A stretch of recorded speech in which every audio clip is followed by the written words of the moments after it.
Bueno, vamos a poner un poco la lupa, como decíamos antes de la pausa, en cómo se está armando el periodo de transición del gobierno electo, y para eso recibimos a Eduardo Botinelli de la consultora Factum. ¡Feliz año! Feliz año, Nicolás. Un gusto volver. Unos días de descanso después de un año agitado. Sí, año largo, agitado. Pero no descanse mucho, mire que ahora nomás a la vuelta de la esquina. Cuando queremos acordar ya estamos en el 11 de mayo otra vez. En ese baile de nuevo. Así es. Bueno, mientras tanto está el nuevo gobierno asumiendo, digamos, lentamente en la transición larga que tenemos, un poco... Muy larga, ¿no? Es larga, sí. Ahí tenemos como matices, ¿no? En términos comparados con Chile, con Brasil, con Argentina, son tiempos largos. Con Estados Unidos, por ejemplo, no tanto. Claro. Pero, y con algunos países de Europa tampoco, es bastante habitual. Pero lo otro que tenemos es las fechas en las que nos caen, ¿no? Porque tenemos las fiestas en el medio, el verano en el medio. O sea, para Uruguay que un gobierno arranque el 1 de enero sería un poco raro, sí, ¿no? Quizás sí se podría adelantar un poco, pero bueno, está ese equilibrio que hay entre la necesidad de vacaciones de alguien que viene de toda una campaña electoral y el inicio de un gobierno. ¿Cómo ves que se viene armando el gobierno? Bueno, por un lado tenemos lo que fueron los anuncios de diciembre, que más o menos, por ejemplo, la calle Pou lo hizo en el gobierno pasado, decir, bueno, el gabinete va a ser este. Y otra cosa es lo que viene trabajando el gobierno electo en un proceso de comunicación y político de presentar a los equipos de gobierno, no solamente ministro, ministra y subsecretarios, sino también la dirección y todas las direcciones, la dirección general del ministerio y las direcciones, como una señal de que se está armando con tiempo, planificadamente, y desde el punto de vista de la comunicación y también de los perfiles que están eligiendo, un equilibrio entre lo político y lo técnico. Se está presentando claramente los currículum, por ejemplo, ¿no? Cada presentación que hay es todo el equipo de un ministerio con su currículum, ¿no? Esto es interesante que decís porque primero no se había hecho así y porque tampoco, no sé hasta qué punto a la gente le interesa saber, no sé, el otro día del Ministerio de Industria, quién va a estar encargado de la Dinamige, de Dirección Nacional de Minería y Geología. Y es verdad, lo están haciendo con ese criterio, ¿no? De presentar el equipo, de mostrar currículum, de dónde vienen, de dónde provienen, por qué. Y no sé cómo lo ves, pero no hay muy presente, o por lo menos no está tan pautado el tema de la distribución de cargos por sectores. Bueno, no aparece, digamos, ser el principal, ¿no?, aspecto. No aparece en términos visibles, digamos, o de discusión, ¿no? No aparece la discusión de sale un sector diciendo a mí me dejaron afuera, ¿no? Que el 2x3 pasa, sobre todo cuando en el caso del gobierno de coalición, cuando los partidos tienen que sostener equilibrios, en la interna del Frente Amplio, si bien no hay una distribución absolutamente matemática, sí se está viendo que hay cierto respeto por los pesos político-electorales de cada uno de los sectores. A ver, hay muchos equilibrios en varios ministerios en los 3 principales lugares y también eso repercute en la distribución de direcciones a nivel de cada uno de los ministerios. Digo direcciones por debajo de la dirección general. Pero de alguna forma, quizás medio naturalmente por el esquema que se armó de distribución inicial de los ministerios y las subsecretarías, naturalmente se va dando por las propias cercanías que tienen el resto de las direcciones de quienes terminan designando, que es a partir de los ministros y subsecretarios. Sí. ¿Hay algún dato llamativo igual? Por ejemplo, no sé, esto lo digo personalmente yo, Nicolás Núñez, no te involucro. El tema es que el sector de Carolina Cose, que se mencionaba, había pedido el Ministerio de Industria, se le haya designado turismo, y que en Industria se haya designado a Cardona, que es de la línea más MPP, más de confianza. Hay una señal ahí de quién va a conducir determinadas áreas estratégicas del país. Se le podría haber seguido por la experiencia de Carolina Cose, por lo que eran sus antecedentes y porque tenía un acuerdo. El director de Antel, por ejemplo, era alguien claramente del riñón de Carolina Cose, el director de Antel en este gobierno, representación Frente Amplio.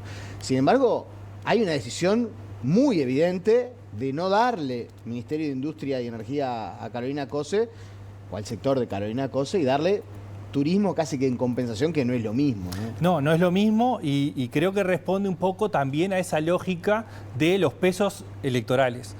que también ese es otro punto que empieza a darse y es el realineamiento de algunos sectores. Por ejemplo, cuando hablamos de la candidatura de COSE hacia la elección interna, o hablamos de los acuerdos políticos y alianzas desde el punto de vista electoral que hubo hacia la elección de representantes y del Senado dentro del Frente Amplio, el grupo Carolina Cose era una cosa y hoy aparecen como 3 líneas separadas.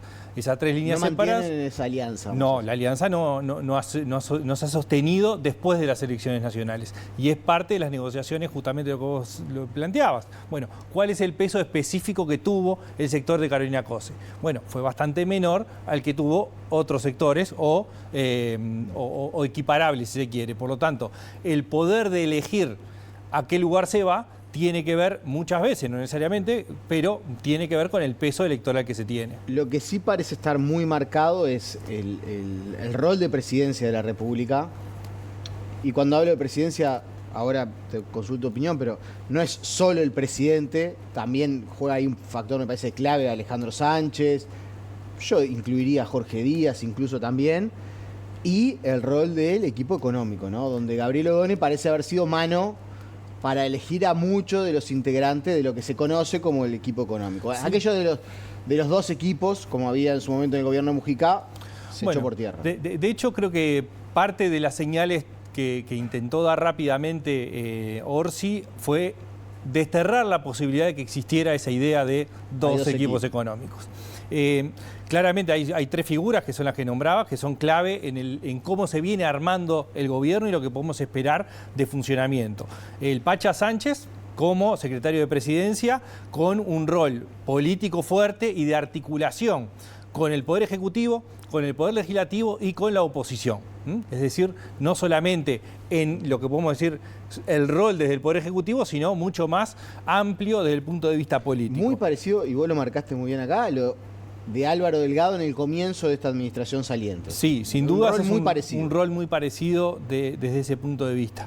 El otro, lo que marcabas también, de Jorge Díaz, donde aparece más vinculado a todo lo que tiene que ver con políticas de seguridad pública, no solamente en un área, sino lo que es fiscalía, lo que es inteligencia, lavado de activos, y también el rol vincular con el Ministerio del Interior y la Dirección de Políticas de Seguridad Pública.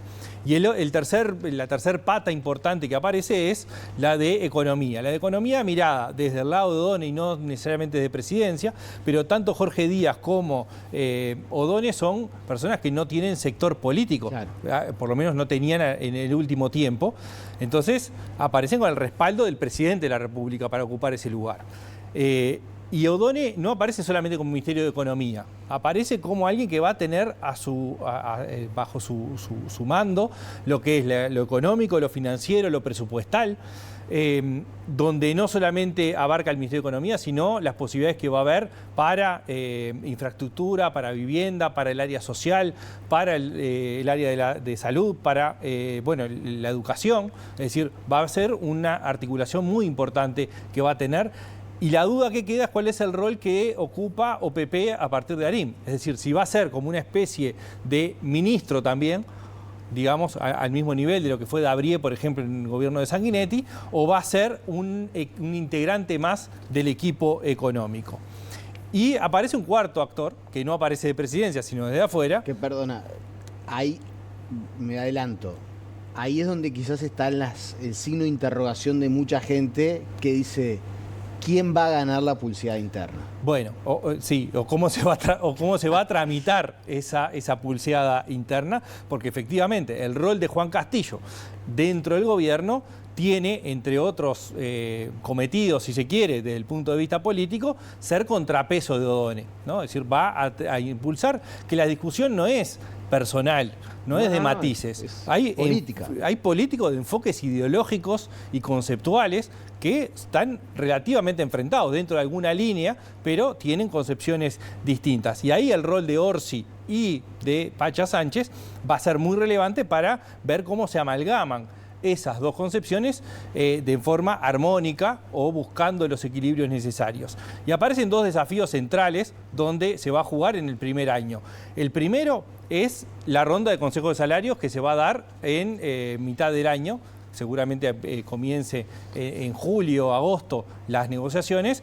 Y en el mismo tiempo se va a estar dando la discusión del presupuesto nacional que tiene que ser presentado antes del 31 de agosto. Entonces, ahí sobre mitad de año seguramente haya un trabajo intenso de articulación y un rol muy importante de Orsi y del Pacha Sánchez en esa articulación entre el ministro designado de Trabajo y el ministro designado de Economía. El ministro designado de Trabajo que además tuvo algunos comentarios sobre, por ejemplo, la situación de Venezuela, que la verdad hasta deja un poco en jaque al futuro canciller. O sea, se metió a opinar en áreas que la verdad no le aportaban demasiado a su posicionamiento ante la sociedad y tampoco creo que favorecían al próximo gobierno. Ahí también no hay una muestra de poder, de decir, bueno, soy secretario general del Partido Comunista, tengo esta visión sobre Venezuela que quizás es rechazada por la inmensa mayoría de la sociedad, incluso por votantes del Frente Amplio.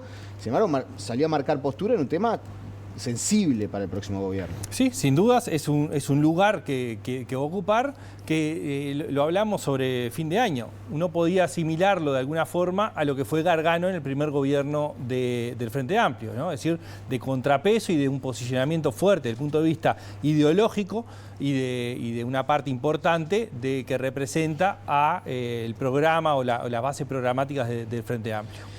Eduardo, bienvenido al ruedo nuevamente. Muchas gracias. Y te volveremos a convocar seguramente ya en los próximos días para seguir poniendo la lupa, por lo menos mientras quede estos meses de verano. ¿Cuándo arrancamos bien con la campaña para las departamentales? Y bueno, hay que esperar que se junten todas las convenciones en la primera semana de febrero, hasta alrededor del 10 de febrero terminan estando definidas las candidaturas y a partir de ahí empieza a presentarse un panorama razonable, digamos, de competencia electoral.